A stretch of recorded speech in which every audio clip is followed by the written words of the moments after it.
नारायण नारायण। आज का विषय है कल्पनाओं का सृजन रुक कर वृत्ति स्थिर होनी चाहिए। कोई आदमी अपनी तहसील के नगर में गया और उससे पूछा कि तुम कहाँ के हो, तो वह अपने गांव का नाम बताएगा। जिले के सदर मुकाम में गया तो अपनी तहसील का नाम बताएगा। प्रदेश में गया तो जिले का नाम बताएगा, और यदि दूसरे प्रांत में गया तो अपने प्रांत का नाम बताएगा, और विदेश में गया तो अपने देश का नाम बताएगा। अतः मनुष्य में जितनी विशालता आती है उतने भेदभाव कम होते हैं।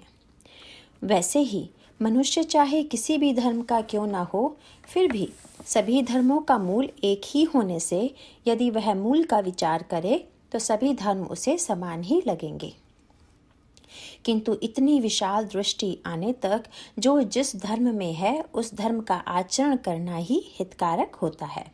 सुख प्राप्त करने की हमारी सभी धारणाएं आज मिथ्या सिद्ध हो चुकी हैं।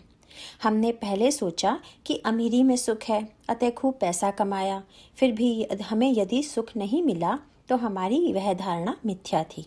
यह मानने में क्या हर्ज है? एक ही वस्तु एक को सुख कर लगती है तो दूसरे को दुख कर मालूम होती है, मतलब वह वस्तु मूलतः न सुखमय है और न दुखमय है। ऐसा नहीं है कि जो वस्तु आज हमें सुख कर मालूम होती है वह कल भी हमें सुख कर लगेगी ही। हमारी बुद्धि स्थिर नहीं है, इसीलिए हमारी यह धारणा भी स्थिर नहीं है। इसलिए हमारी धारणा कि फलां वस्तु में ही सुख है मिथ्या होनी चाहिए। अतः वह सच्ची ही है ऐसा हम क्यों मानें? संसार के अपने रिश्ते हम अपनी समझ से ही निर्माण करते हैं और फिर उन्हें नकारने या भूल जाने को हम ही तैयार होते हैं। हम पर संकट आया तो फिर हमें पूर्व नाते रिश्ते अच्छे नहीं लगते, उस समय फिर हमें चैन नहीं आता। मतलब यह है कि यह सब कल्पना का खेल है। एक कांटे से दूसरा कांटा निकालें और दोनों फेंक दें। इसी तरह हम एक कल्पना धारणा से दूसरी धारणा को मिटाएं और फिर दोनों को नष्ट कर दें। कल्पना करना ही है तो हम भगवान के विषय में करें। भगवान हमारा दाता है, त्राता है, हमें सुख देने वाला है, ऐसी हम कल्पना करें। उसी में सच्चा हित है और उसी से गृहस्थी सुख की होगी।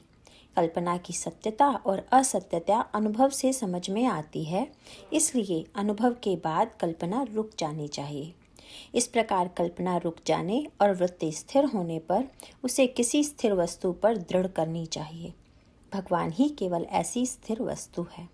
अमुक या फला वस्तु मेरे पास है इसलिए मैं सुखी हूँ, इस वृत्ति में कोई तथ्य नहीं है।